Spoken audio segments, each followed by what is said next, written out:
Buen día, República Oriental del Uruguay. Seguramente, bueno, muy contenta todos, muy contentos. La ciudadanía contentísima. Uruguay campeón del mundo sub-20. Un país ayer prácticamente detenido en ese partido que nos indica que la tercera es la vencida.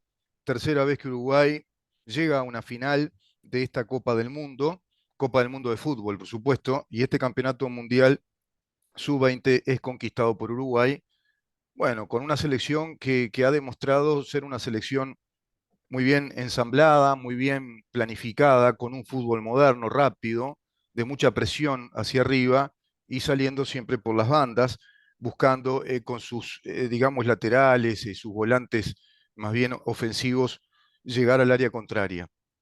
Uruguay logró este campeonato, creo que ayer fue el equipo de fútbol, la selección que salió a ganar el campeonato del mundo. Creo que era la que estaba enterada que era una final. Italia prácticamente no demostró nada y es una excelente selección. La italiana lo demostró en todo el mundial. Pensé que iba a brindar otra resistencia, por lo menos, o a buscar alguna estrategia peligrosa. Pero prácticamente el golero de nuestra selección no atajó un tiro difícil, no llegaron pelotas al arco nuestro, sino que fue Uruguay prácticamente el protagonista, con una deficiencia, según Fernando Pereira. Sí, viste que por lo general son expertos, ¿no? Es decir, toda la gente congregada en el PCNT, Frente Amplio, son expertos en visualizar, tienen esa experticia en detectar como grandes diagnosticadores, que incluso qué bueno sería si tuviéramos médicos así que detectaran el mínimo detalle en nuestra salud como para ser previsores, porque el gol uruguayo fue tardío, ¿no? Fue un poco tarde y quizás sea un campeonato insuficiente por un montón de aspectos. Son expertos en encontrar la insuficiencia y la tardanza en algo. Lo cierto es que más allá de esta, digamos, si vos querés chanza o broma, que no es tan broma, ¿no? Es así, es una conducta que tiene la izquierda organizada nacional desde la perspectiva marxista, marxista-leninista. Tenemos ya que definir las cosas en este país, porque también tenemos un gobierno que es de centroizquierda, es un gobierno progresista, alineado a la Agenda Global 2030, que tiene un montón de postulados a modo de principios ya instalados como políticas de Estado, por ejemplo, la política de género, todas las políticas LGBT, la sociedad inclusiva a través de las leyes de paridad, el Estado asistencialista. Bueno, evidentemente es un gobierno de izquierda. ¿Qué gobierno en Uruguay no puede ser de izquierda?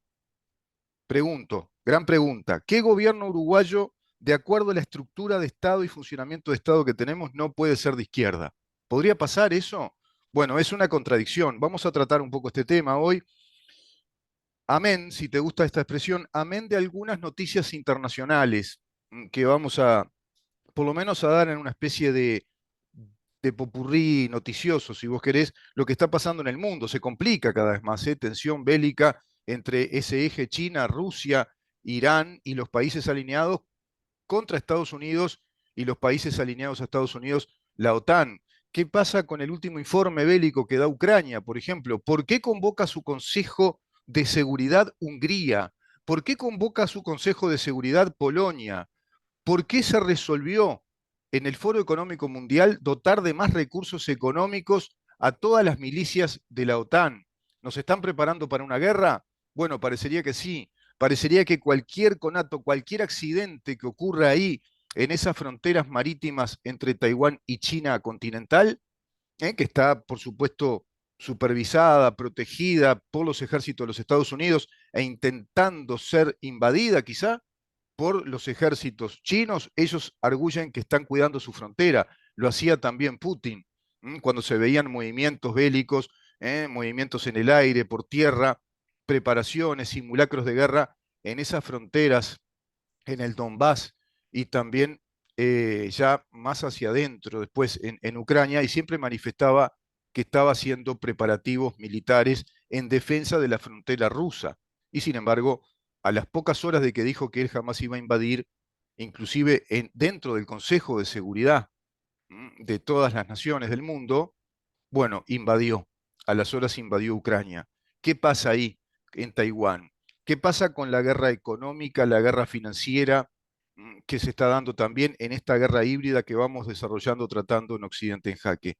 Siempre es la izquierda radical contra un mundo capitalista desde un proyecto democrático, liberal y republicano que a su vez decayó porque aceptó ideologías marxistas, líneas revolucionarias marxistas dentro de nuestra civilización. Por lo tanto, tenemos un enemigo interno en Occidente y un enemigo externo también del Occidente.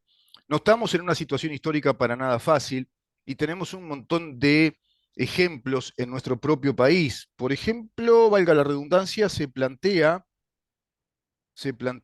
de parte de un movimiento de izquierda que habría que penalizar a quienes nieguen el terrorismo de Estado.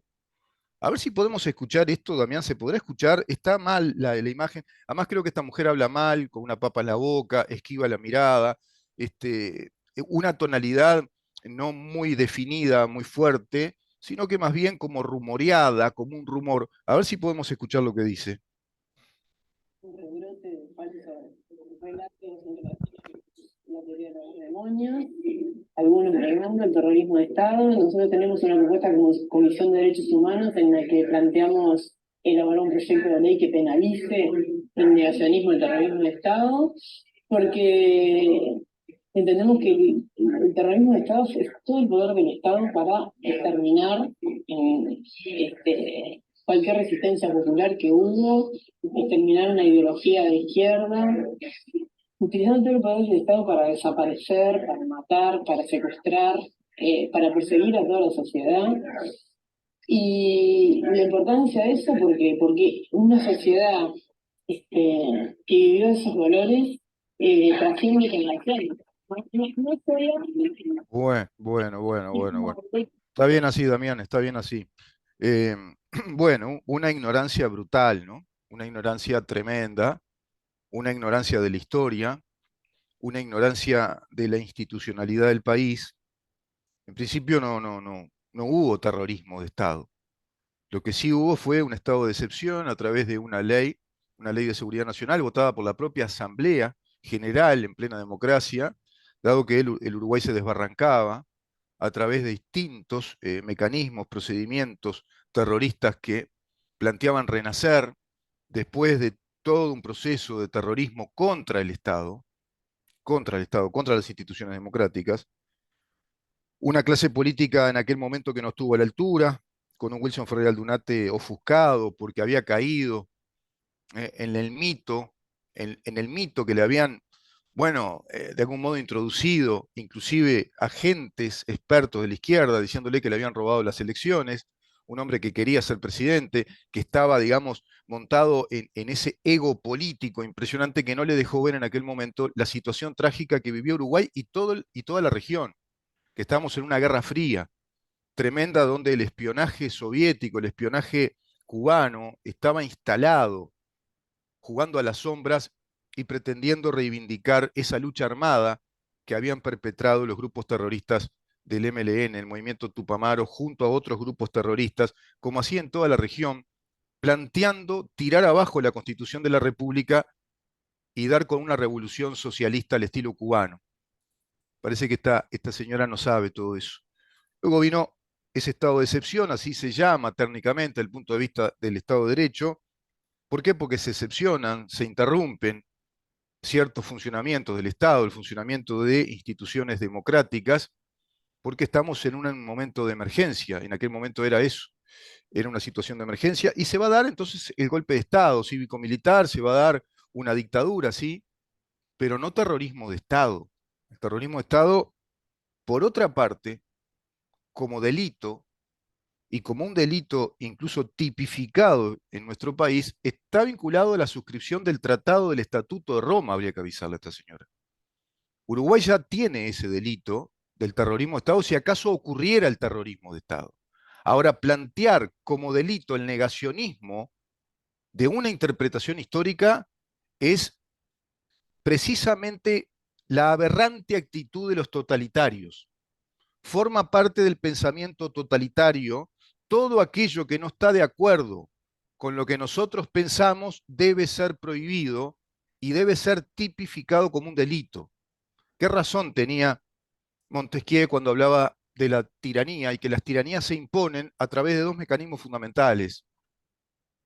Uno es el mecanismo de poder que simula ser un poder abierto al pueblo, en este caso un poder democrático, pero que en definitiva es el poder de una clase social o de una corporación, y va legislando prohibiciones, y va legislando tipificaciones penales, es decir, cercenando a través de esa legislación la libre expresión. Esto no tiene nada de democrático, no tiene para nada un signo democrático, sino que es todo lo contrario, es totalitario, pero es en aras del supuesto pueblo que puede ser avasallado por el Estado. Descubre la pólvora, se ve esta señora, o el agujero del mate, porque se sabe que el Estado tiene el poder coactivo monopólico, tiene el monopolio de la fuerza. Ahora, el asunto es cómo se usa ese monopolio de la fuerza. Puede ser usado tiránicamente, desde un despotismo político terrible, o puede ser usado de modo legítimo, como nos explicaba con brillantez Max Weber, el doctor Max Weber, y tantos que le siguieron a su teoría del Estado.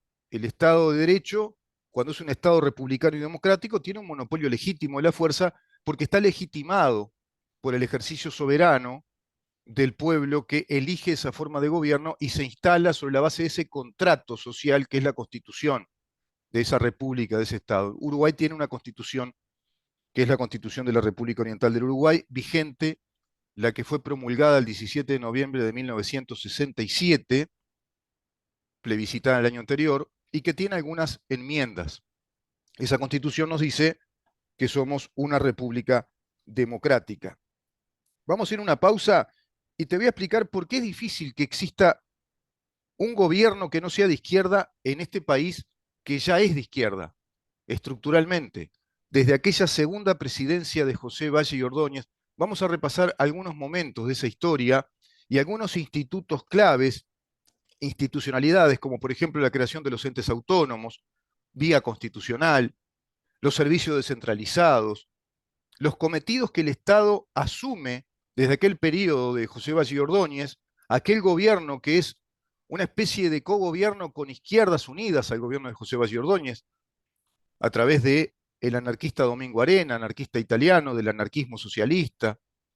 El fundador del Partido Comunista del Uruguay en 1921 también va a colaborar con ese gobierno, y tantos otros vinculados a las izquierdas de aquel entonces, inclusive los sindicatos anarquistas, más de 14, a los que le llamaban los revoltosos, y que fueron apadrinados, amparados, cobijados por el propio gobierno de José Valle y Ordóñez.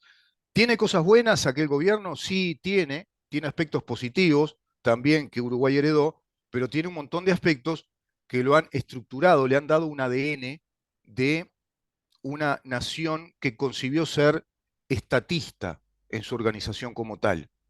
Hay un fuerte contenido estatista que es propio de aquella época, incluso de las ideas que estaban de moda, las ideas que imperaban en la Europa de aquellos años, de la década del 10, la década del 20, la década del 30, en el siglo XX. Vamos a una pausa y seguimos.